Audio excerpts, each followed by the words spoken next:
but the progress has proved to be unsustainable. The first intervention, and the most overlooked, is to maximize output from agriculture, which employs the vast majority of people in poor countries. Successful East Asian states have shown that the way to do this is to restructure agriculture as highly labor-intensive household farming, a slightly larger-scale form of gardening. This makes use of all available labor in a poor economy and pushes up yields and output to the highest possible levels, albeit on the basis of tiny gains per person employed. The overall result is an initial productive surplus that primes demand for goods and services. The second intervention, in many respects a second stage, is to direct investment and entrepreneurs towards manufacturing. This is because manufacturing industry makes the most effective use of the limited productive skills of the workforce of a developing economy, as workers begin to migrate out of agriculture. Relatively unskilled labourers create value in factories by working with machines that can be easily purchased on the world market. In addition, in East Asia, successful governments pioneered new ways to promote accelerated technological upgrading in manufacturing through subsidies that were conditioned on export performance. This combination of subsidy and what I call export discipline took the pace of industrialization to a level never before seen. Finally, interventions in the financial sector to focus capital on intensive small-scale agriculture and on manufacturing development provide the third key to accelerated economic transformation. The state's role is to keep money targeted at a development strategy that produces the fastest possible technological learning, and hence the promise of high future profits, rather than on short-term returns and individual consumption. This tends to pit the state against many businessmen and also against consumers who have shorter strategic horizons. The policy prescription for rapid economic development was confused for a time in East Asia by the presence of other fast-growing economies that did not conform to the pattern of Japan, Korea, Taiwan, and China.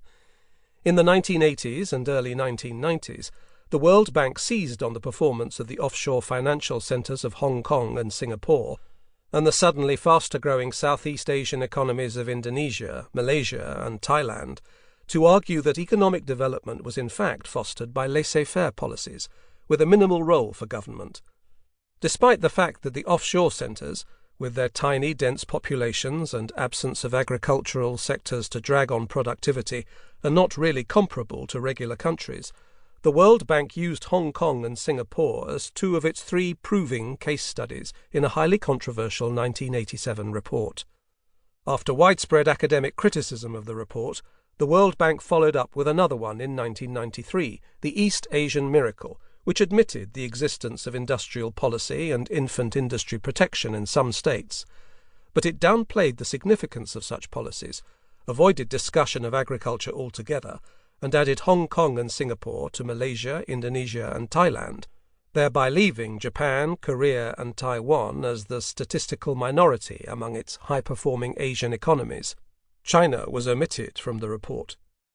This was the ideologically charged era of the so-called Washington Consensus, when the World Bank, the International Monetary Fund, and the U.S. Treasury were united in their determination that the free market policies coming into vogue in the U.S. and Britain were appropriate to all economies, no matter what their level of development. The vitriol of the debate was such that academic rigour was frequently a victim, as with the World Bank reports. Indeed, even the academic specialists on Japan, Korea, and Taiwan who opposed the Washington Consensus position on economic development made suspect claims in order to bolster their case. This only added to confusion. Chalmers Johnson wrote in the preface to his seminal study of Japanese development, published in 1982, "The Japanese development model is being repeated today in newly industrializing states of East Asia, Taiwan, and South Korea, and in Singapore and South and Southeast Asian countries." Alice Amsden, who produced the defining deconstruction of Korean development, referred in the introduction to a follow-up book to the model used by Japan, Korea, Taiwan, and Thailand.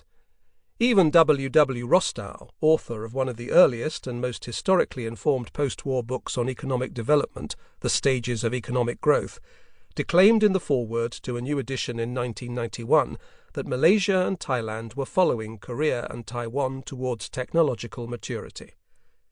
In the argument over East Asia, everyone